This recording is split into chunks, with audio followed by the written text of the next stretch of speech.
Il arrive parfois que le miroir nous surprenne, non pas parce qu'il ment, mais parce qu'il révèle quelque chose de plus subtil que les années écoulées. Certaines personnes portent sur leur visage une lumière discrète, une douceur presque imperceptible qui semble défier le temps.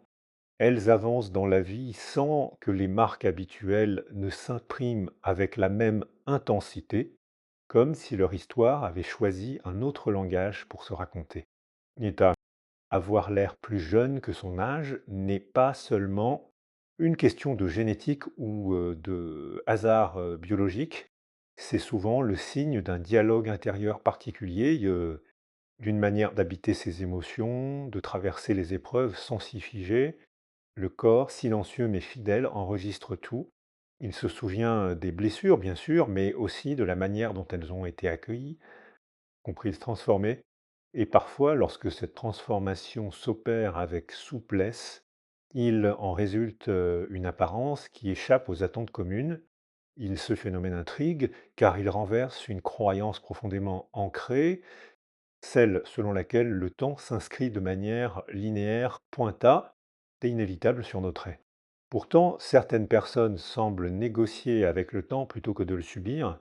Elles ne luttent pas contre lui, elles composent avec lui. Elles ont appris, souvent sans même en avoir conscience, à ne pas laisser les tensions s'accumuler, à ne pas laisser les peurs durcir leurs expressions. Regardez attentivement ces visages qui paraissent plus jeunes. Vous y verrez rarement de la superficialité, au contraire, on y devine une profondeur tranquille, une capacité à ressentir sans se laisser envahir, à aimer sans se perdre. Ceux sont des visages qui ont connu la vie mais qui n'en ont pas été écrasés. Ils témoignent d'un équilibre fragile, certes, mais réel entre ce que l'on vit et ce que l'on en fait. Alors la question n'est peut-être pas simplement de savoir pourquoi certaines personnes paraissent plus jeunes, mais plutôt de comprendre ce que leur apparence raconte, car derrière cette jeunesse apparente se cache souvent une histoire invisible, faite de résilience, d'adaptation et d'une certaine tendresse envers soi-même, une histoire que le corps discrètement choisit de révéler, la jeunesse apparente, loin d'être un simple accident biologique ou un privilège réservé à quelques-uns, peut être envisagé comme le reflet d'un équilibre intérieur point, profondément enraciné. Ce que l'on perçoit à la pleine surface du visage n'est souvent que l'aboutissement d'un long processus d'hypant. Surface du visage n'est souvent que l'aboutissement d'un long processus invisible, une sorte d'accord silencieux entre le corps et l'esprit. Lorsque cet accord existe, il confère au trait une souplesse particulière, une absence de rigidité qui inconsciemment évoque la jeunesse. Et cet équilibre intérieur ne signifie pas l'absence de difficultés ou de blessures, à au contraire, il suppose que celles-ci ont été traversées d'une point manière qui n'a pas laissé de traces figées. Une émotion non digérée tend à se cristalliser dans le corps, à se traduire par des tensions, de crispations, parfois même des expressions répétitives qui finissent par modeler le visage. À l'inverse, une émotion reconnue, accueillie et intégrée perd de sa charge et ne s'imprime pas de manière durable. Ainsi, le visage devient le théâtre d'un mouvement fluide plutôt qu'un lieu de fixation. Et certaines personnes développent, souvent dès l'enfance, une capacité à réguler leurs états internes. Elles apprennent à nommer ce qu'elles ressentent, à donner du sens à leurs expériences, à ne pas se laisser submerger par des tempêtes émotionnelles prolongées. Ce régulation ne se fait pas nécessairement de manière consciente ou volontaire. Elle peut émerger d'un environnement sécurisant, de relations affectives stables ou d'expériences qui ont permis de construire une base intérieure solide. Ces socles agissent ensuite comme un amortisseur face aux événements de la vie. Et non, lorsque cet équilibre est présent, il influence directement la manière dont le corps vieillit. Le stress chronique, par exemple, est connu pour accélérer certains processus biologiques liés au vieillissement, mais au-delà des mécanismes physiologiques, il agit aussi sur la posture, le regard, la manière de se mouvoir. Une personne en tension constante porte cette tension dans dans ses épaules, dans sa mâchoire, dans la manière dont elle fixe ou évite le regard des autres. Avec le temps, ces micro-attitudes deviennent des signatures visibles.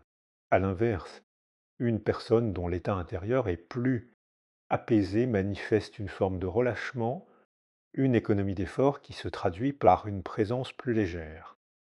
Il ne s'agit pas d'idéaliser une forme de sérénité permanente qui n'existe pas.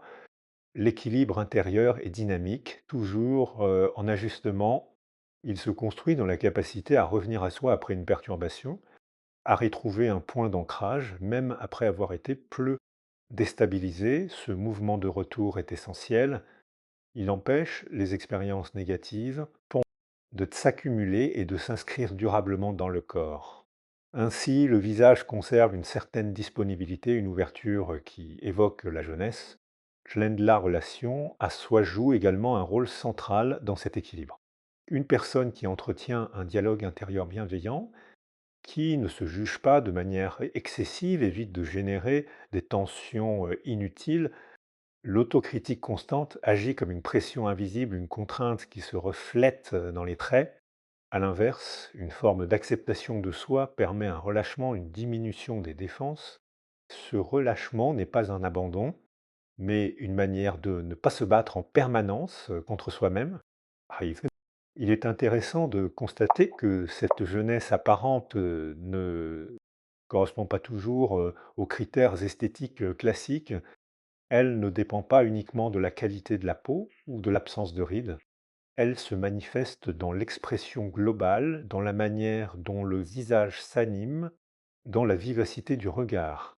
Un visage peut porter des marques du temps tout en conservant une impression de jeunesse, précisément parce que ces marques ne sont pas associées à une rigidité ou à une fermeture. Ce que l'on perçoit alors, souvent sans pouvoir le formuler clairement, c'est une forme de cohérence intérieure. Le corps ne lutte pas contre ce qu'il est, il ne porte pas de contradictions trop lourdes. Il exprime avec une certaine fidélité l'état intérieur de la personne. Et lorsque cet état est relativement harmonieux, même s'il est imparfait, il en résulte une apparence qui semble défier les attentes, comme si le temps avait choisi de s'y déposer avec plus de douceur. Le visage humain est une surface vivante, continuellement modelée par les émotions qui le traversent. Rien n'y est figé au départ. Pourtant, au fil du temps, certaines expressions deviennent plus familières que d'autres, jusqu'à s'inscrire durablement dans les traits.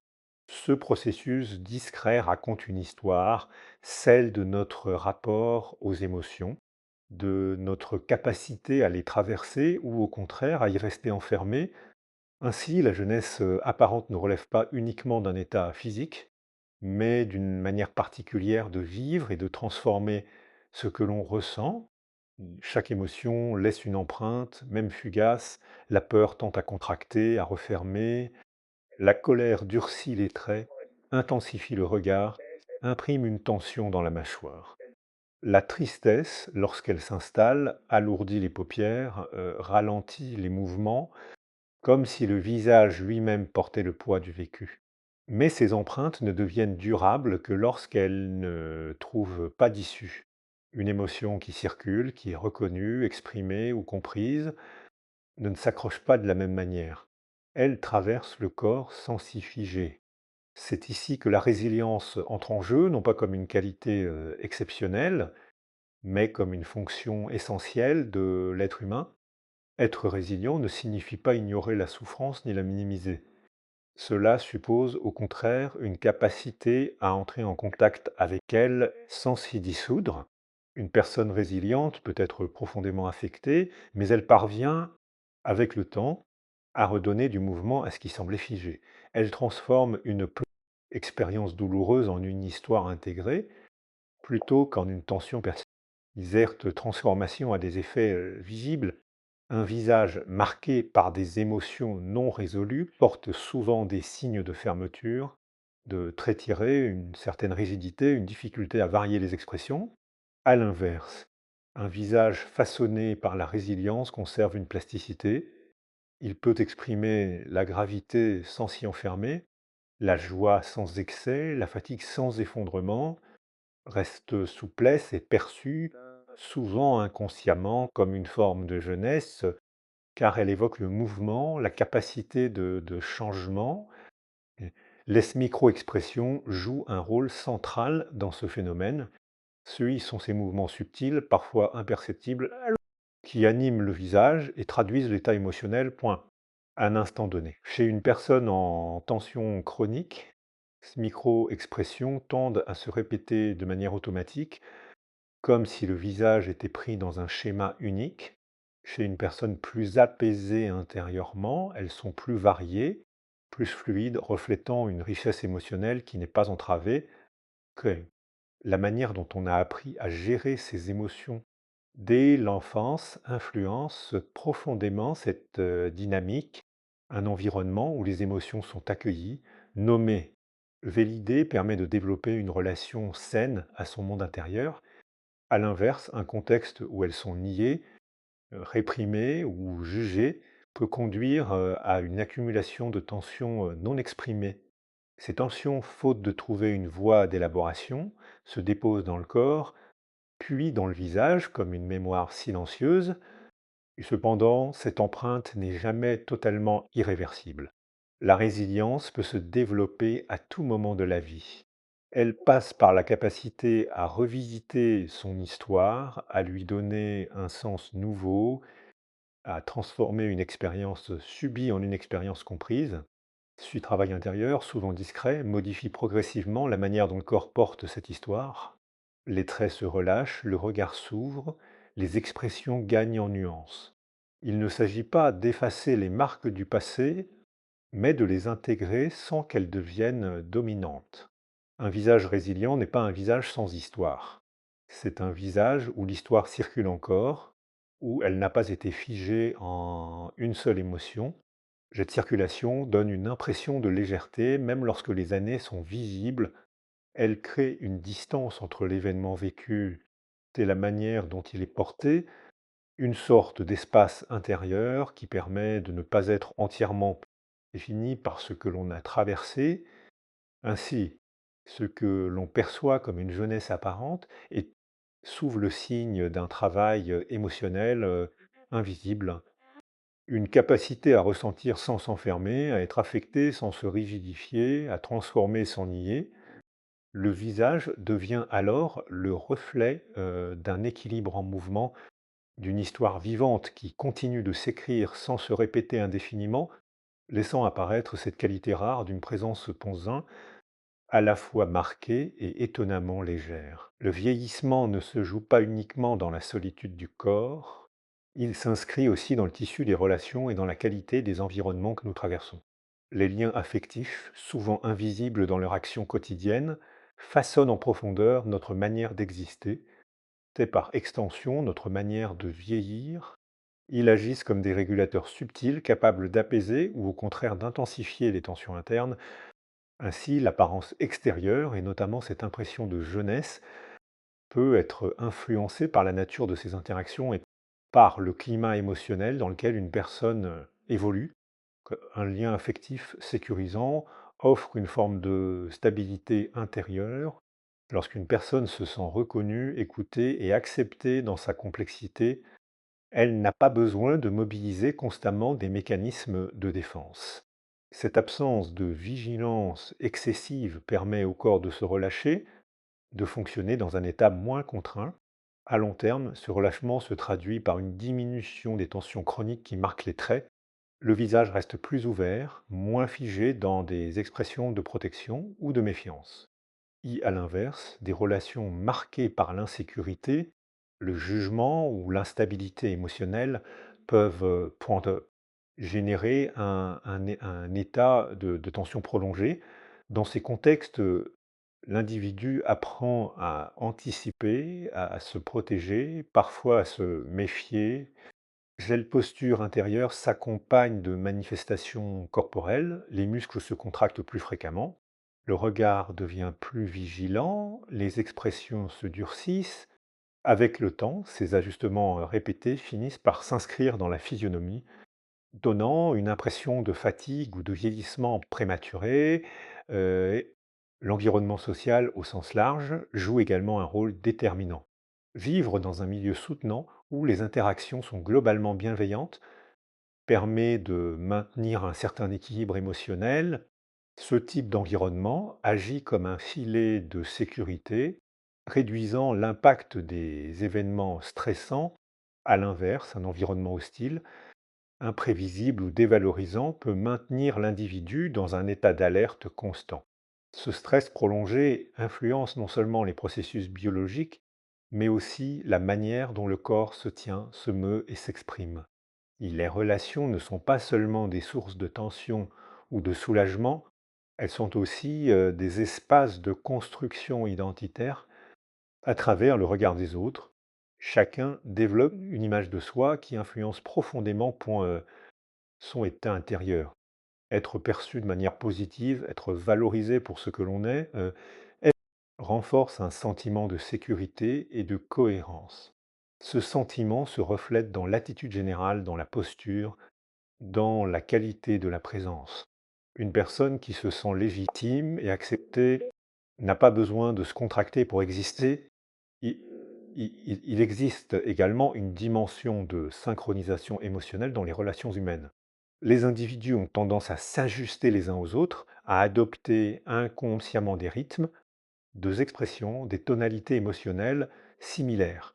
Ainsi, évoluer dans un environnement où domine la sérénité, la curiosité ou la joie peut favoriser l'émergence de ces mêmes états chez soi.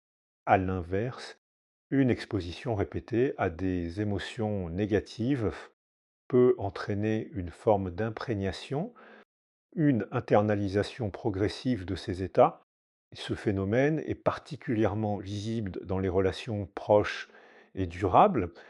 Les couples, les familles, les amitiés de longue date développent souvent des modes de fonctionnement partagés qui influencent profondément les individus qui les composent.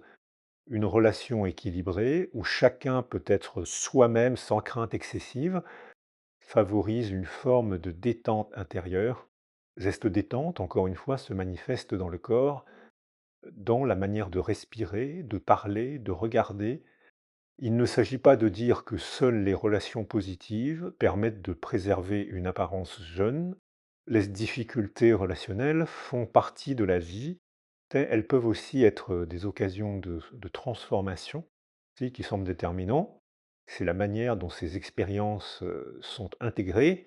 Une personne capable de prendre du recul, de comprendre les dynamiques en jeu, de ne pas rester enfermé dans des schémas répétitifs, peut limiter l'impact négatif de ces situations sur son état intérieur. Ainsi, la jeunesse apparente peut être envisagée comme pointait le résultat d'un équilibre relationnel. Non pas un équilibre parfait, mais un ajustement suffisamment stable pour permettre au corps de ne pas porter en permanence le poids des tensions affectives. Le visage, dans ce contexte, devient le reflet d'un environnement intériorisé, d'un ensemble de liens qui ont laissé leur empreinte, non pas sous forme de rigidité, mais sous forme de souplesse et de disponibilité, traduisant une manière d'être au monde qui reste ouverte, malgré les expériences traversées. Le rapport au temps n'est pas une donnée objective et uniforme, il s'agit d'une expérience profondément subjective, façonnée par notre histoire, nos attentes et notre manière d'habiter le présent. Certaines personnes vivent le temps comme une pression constante, une succession d'échéances et de pertes, tandis que d'autres semblent évoluer dans une temporalité plus souple, moins contraignante.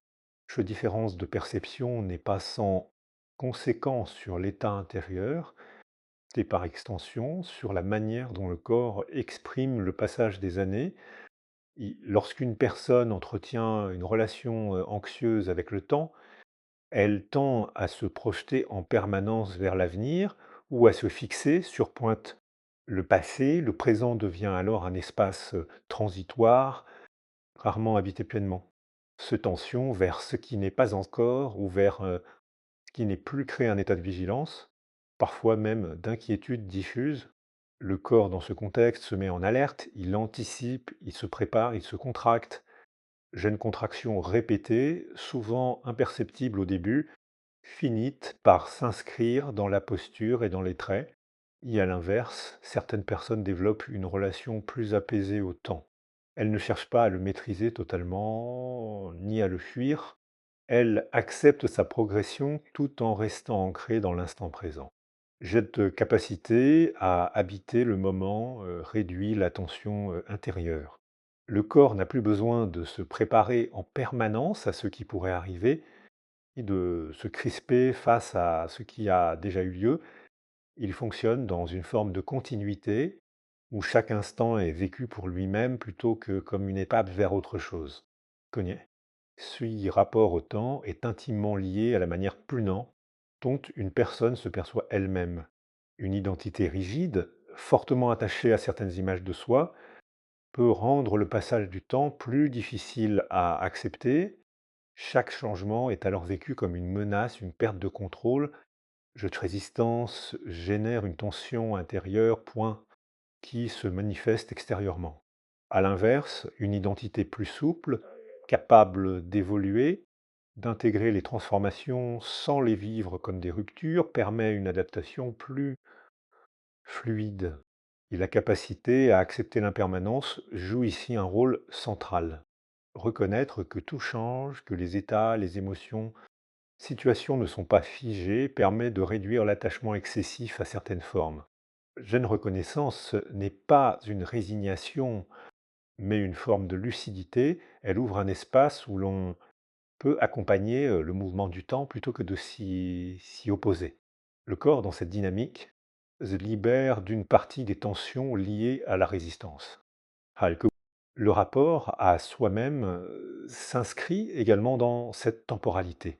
Une personne qui se juge en fonction de critères figés, souffre d'hériter de normes extérieures, peut ressentir le passage du temps comme une dégradation. Chaque année devient alors un écart supplémentaire, point, nain, par rapport à une image idéalisée. Cette perception engendre une pression constante, une forme de lutte intérieure. À l'inverse, une personne qui entretient une relation plus bienveillante avec elle-même, qui accepte ces évolutions sans les dramatiser, vit le temps comme un processus naturel. Ces différences se manifestent dans l'attitude générale. Une personne en conflit avec le temps peut chercher à le contrôler par tous les moyens, à retenir ce qui s'échappe, à masquer les signes de changement. Cette lutte se lie dans le corps, dans une certaine rigidité, dans une difficulté à se relâcher. À l'inverse, une personne en accord avec le temps adopte une posture plus ouverte. Elle ne cherche pas à nier les transformations, mais à les intégrer dans une continuité de soi. Hmm. Il est intéressant de noter que cette relation au temps influence également la qualité de la présence. Être pleinement présent à ce que l'on vit permet de réduire la dispersion mentale et émotionnelle. Cette présence favorise une forme de cohérence intérieure où les pensées, les émotions et les sensations ne sont pas en décalage constant. Cette cohérence se traduit par une expression plus stable, plus harmonieuse, qui peut être perçue comme une forme de jeunesse. Ainsi, la manière dont une personne se situe par rapport au temps et à elle-même conditionne en grande partie son état intérieur.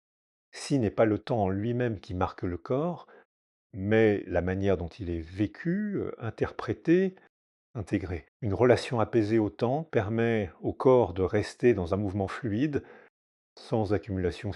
Le visage, dans ce contexte, ne porte pas seulement les années écoulées, mais aussi la qualité du lien que l'on entretient avec elles, révélant une forme de légèreté qui dépasse la simple mesure chronologique. Il existe dans l'apparence humaine une dimension silencieuse, presque imperceptible, qui échappe aux critères habituels d'évaluation, au-delà des traits visibles, des proportions ou de la texture de la peau, quelque chose se dégage, une impression globale qui ne se laisse pas facilement décrire.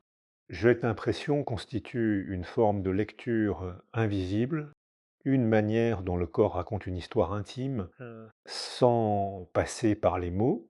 Lorsqu'une personne paraît plus jeune que son âge, ce n'est pas seulement une question d'apparence extérieure, Mais le signe que cette histoire s'exprime d'une manière particulière, plus fluide, moins entravée. Chaque individu porte en lui une accumulation d'expériences, de souvenirs, d'émotions qui forment une trame complexe. Cette trame ne disparaît pas avec le temps, elle se transforme, se réorganise, s'inscrit dans le corps, mais elle peut le faire de différentes manières. Chez certaines personnes, elle se dépose sous forme de tension, de rigidité, de répétition. Chez d'autres, elle reste en mouvement, comme si elle continuait à circuler sans jamais se figer complètement. Cette différence n'est pas toujours visible immédiatement, mais elle se perçoit dans la qualité de la présence. Kaipo, la lecture invisible de l'apparence repose en grande partie sur cette qualité. Un visage peut être observé de manière objective, mais il est aussi ressenti. Il dégage une atmosphère, une tonalité émotionnelle qui influence la perception que l'on en a. Cette tonalité est le résultat d'un ensemble de micro-indices, la manière dont les yeux se posent, la souplesse des expressions, la cohérence entre les différentes parties du visage. Lorsque ces éléments sont en accord, ils créent une impression d'unité, une sensation que rien ne lutte intérieurement. Cette absence de lutte intérieure est souvent interprétée comme une forme de jeunesse, non pas parce qu'elle efface les signes du temps, mais parce qu'elle évoque un état de disponibilité. Un visage disponible est un visage qui peut encore être surpris, touché, transformé, il n'est pas enfermé dans une seule manière d'être. Geste ouverture se manifeste dans des détails subtils, un regard qui s'adapte, une expression qui évolue, une capacité à passer d'un état à un autre sans rupture. À l'inverse, un visage marqué par une histoire non intégrée tend à se refermer. Les expressions deviennent plus prévisibles, moins variées. Il y a comme une répétition, une fixation sur certaines tonalités émotionnelles. Chez fixation n'est pas forcément lié à l'intensité des expériences vécues, mais à la manière dont elles ont été traitées. Une expérience difficile peut être intégrée de façon à enrichir la palette expressive, tandis qu'une expérience moins intense peut, si elle reste non résolue, réduire cette palette. Pareil, la dimension invisible de l'apparence inclut également la manière dont une personne habite son propre corps. Il ne s'agit pas seulement de posture ou de mouvement, mais d'une présence globale. Certaines personnes semblent pleinement là, ancrées, sans effort apparent. D'autres donnent l'impression d'être en retrait, comme si une partie d'elle-même restait en dehors de l'instant. Ces différences influencent profondément la perception de leur âge. Une présence incarnée, stable mais souple, est souvent associée à une forme de vitalité qui dépasse les critères chronologiques. Et J'essaie lecture invisible est aussi influencée par la cohérence pointeuse entre l'intérieur et l'extérieur. Lorsque ce qu'une personne ressent est en accord avec ce qu'elle exprime, il n'y a pas de dissonance perceptible. Le visage devient alors un canal fidèle, sans distorsion majeure. Cette cohérence crée une impression de simplicité, au sens où rien ne semble artificiellement maintenu ou dissimulé. A l'inverse, une dissonance entre l'état intérieur et l'expression point extérieure peut générer une tension perceptible, une impression que quelque chose est retenu ou contraint. Il ne s'agit pas d'atteindre une transparence totale, qui serait illusoire, mais de réduire les écarts trop importants entre ce qui est vécu et ce point qui est montré. Ce processus demande une certaine familiarité avec soi-même, une capacité à reconnaître ses états internes sans les juger excessivement. Avec le temps, cette familiarité permet une expression plus juste, moins filtrée par des mécanismes de défense rigides, et ainsi l'apparence devient un langage non verbal, mais profondément expressif. Elle raconte non seulement ce qui a été vécu, mais aussi la manière dont cela a été transformé. Une personne qui paraît plus jeune que son âge donne souvent à percevoir une histoire qui continue de circuler, de s'ajuster, de se réécrire. Su n'est pas une absence de vécu, mais une manière particulière de le porter, avec une légèreté relative, comme si le poids des années avait été redistribué, point. plutôt que simplement accumuler.